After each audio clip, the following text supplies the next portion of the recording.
கர்த்தரும் அருமை இரட்சகருமாயிருக்கிற ஆண்டவராகிய இயேசு கிறிஸ்துவின் நாமத்தினாலே உங்களுக்கு என் அன்பான வாழ்த்துக்கள்.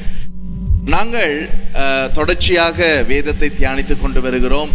எப்படிப்பட்டவர்களை நாங்கள் ஊழியத்திலே நியமிக்க வேண்டும், இன்றைய திருச்சபைகள் எப்படிப்பட்டவர்களை ஊழியத்துக்கு நியமித்துக் கொண்டிருக்கின்றார்கள் என்கின்ற கோட்பாடுகளின் அடிப்படையிலே, அவர்களுடைய தீர்மானங்களை அடிப்படையாக வைத்து பரிசுத்த வேதாகமம் கர்த்தருடைய வார்த்தை நமக்கு எதை கற்றுக் கொடுக்கின்றது என்பதை நாங்கள் அடிப்படையாக வைத்து தியானித்துக் கொண்டு வருகின்றோம்.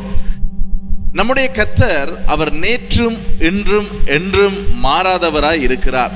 வேதத்திலே பார்க்கும் பொழுது யாத்ராகமம் 31வது அதிகாரம் 1வது வசனத்திலிருந்து 5வது வசனம் வரைக்கும் நீங்கள் வாசித்தீர்களானால் நீங்கள் புரிந்து கொள்ள முடியும். கர்த்தர் இங்கே தன்னுடைய ஆசரிப்பு கூடாரத்தின் வேலையை செய்வதற்கு பெசலேயல் என்று அழைக்கப்படுகின்ற ஒரு மனுஷனை மோசேயினிடத்திலே சொல்லுகிறார். நீ அவனை அழைத்து கொண்டு வரலாம், அவனை நான் ஞானத்தினாலும் ஆவியினாலும் புத்தியினாலும் அறிவினாலும் நான் அவனை நிரப்பி இருக்கிறேன் என்று சொல்லி பெசலேயலை குறித்து மோசேக்கு கர்த்தர் சொல்லுகிற வார்த்தை இங்கே எழுதப்பட்டிருக்கின்றது.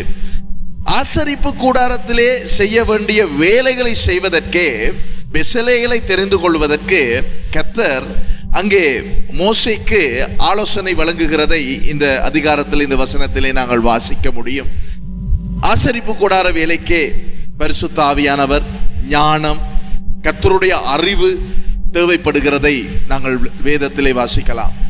இன்றைய காலகட்டத்திலே நாங்கள் கூட்டங்களுக்கு ஊழியங்களை நடத்துவதற்கு தெரிந்து கொள்ளுகின்ற ஊழியர்கள் எப்படிப்பட்டவர்கள், அல்லது நீங்கள் அவர்களை தெரிந்து கொள்வதனுடைய உள்ளான நோக்கம் என்ன? நான் அப்போது சொன்னது போல சிலர் பண வசதி படைத்தவர்களாய் இருப்பதினாலே அப்படிப்பட்ட ஊழியர்களை சிலர் தெரிந்து கொள்கிறார்கள். ஏன் தெரிந்து கொள்கிறார்கள் என்றால், அவர்களிடத்தில் இருந்து நன்மைகளை, வசதிகளை, ஆசீர்வாதங்களை பெற்றுக்கொள்வதற்காக இவர்கள் இப்படி தெரிந்து கொள்கிறதை பார்க்கிறோம். இவைகள் தேவனுக்கு பிரியமானதா? அன்பானவர்களே, பிரியமானவர்களே, தேவனுடைய ஊழியர்களே, நீங்கள் சிந்திக்க வேண்டிய நேரம். இயேசுவின் வருகையின் நாட்களிலே நாங்கள் வாழ்ந்து கொண்டிருக்கிறோம். அவருடைய வருகை எப்பொழுது வேண்டுமென்றாலும் நடக்கலாம். திருச்சபை எப்பொழுது வேண்டுமென்றாலும் எடுத்துக்கொள்ளப்படலாம். இந்த வருகையிலே நீங்கள் சேர்ந்து கொள்வதற்கு பாத்திரவான்களாய் இருக்கிறீர்களா? நிதானித்து அறியுங்கள்.